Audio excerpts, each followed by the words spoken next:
আপনি কি ফেসবুকে বেশি ফলোয়ার পেতে চান?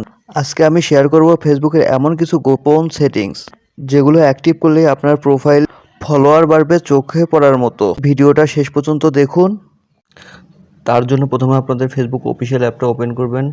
ওপেন করার পর এখানে আপনারা যে প্রোফাইল আইকন পাবেন এখানে ট্যাপ করবেন। ট্যাপ করার পর আবার সেটিংয়ে ট্যাপ করবেন।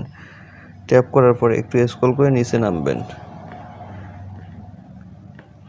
নিচে নামার পর এখানে দেখবেন যে how people find and contact you, এটার উপর ট্যাপ করবেন। ট্যাপ করার পর how people find and contact you, এখানে আসার পরে who can send your friend request, আপনারা যখন এটার উপর ট্যাপ করবেন এখানে এভরিওয়ান দেওয়া থাকবে। আপনারা জাস্ট ফ্রেন্ড অফ ফ্রেন্ডে ট্যাপ করবেন। ট্যাপ করার পর এখানে সেভ করে দিবেন। এটা সেভ করে দিলে পরে হবে কি, যখন আপনাদের ফেসবুক প্রোফাইলে 5000 ফ্রেন্ড পূরণ হবে তখন কিন্তু আর কেউ আপনাকে ফ্রেন্ড রিকোয়েস্ট দিতে পারবে না।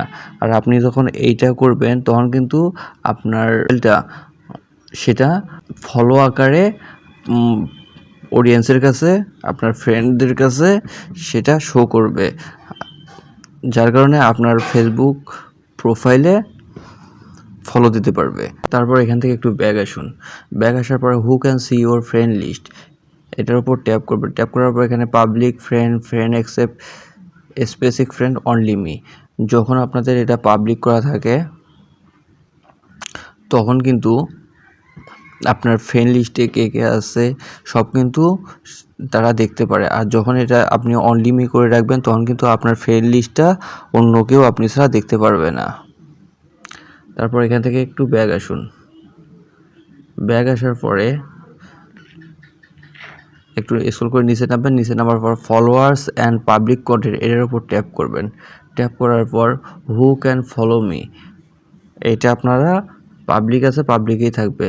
এখানে প্রত্যেকটা who can see your followers on your timeline, এটাও পাবলিক করে দেবেন। Who can see the people page and list you follow, এটাও পাবলিক করা থাকবে। Who can comment on your public post, এটাও পাবলিক করা থাকবে। পাবলিক পোস্ট নোটিফিকেশন, এও পাবলিক করা থাকবে। পাবলিক প্রোফাইল ইনফো, এটা যদি ফ্রেন্ড করা থাকে আপনারা জাস্ট পাবলিক করে সেভ করে দেবেন। তাহলে এই সেটিংসগুলো যখন করবেন তখন কিন্তু আপনার প্রোফাইলে রিচ এঙ্গেজমেন্ট বেড়ে যাবে এবং আপনার পোস্ট বা ভিডিও যেগুলো পোস্ট করবেন সেগুলো কিন্তু অডিয়েন্সের কাছে রিকমেন্ডে চলে যাবে, যার কারণে আপনার ভিডিও বা পোস্ট সেগুলো ভাইরাল হওয়ার সম্ভাবনা খুব বেশি। আপনারা জাস্ট এগুলো ঠিক করে নেবেন।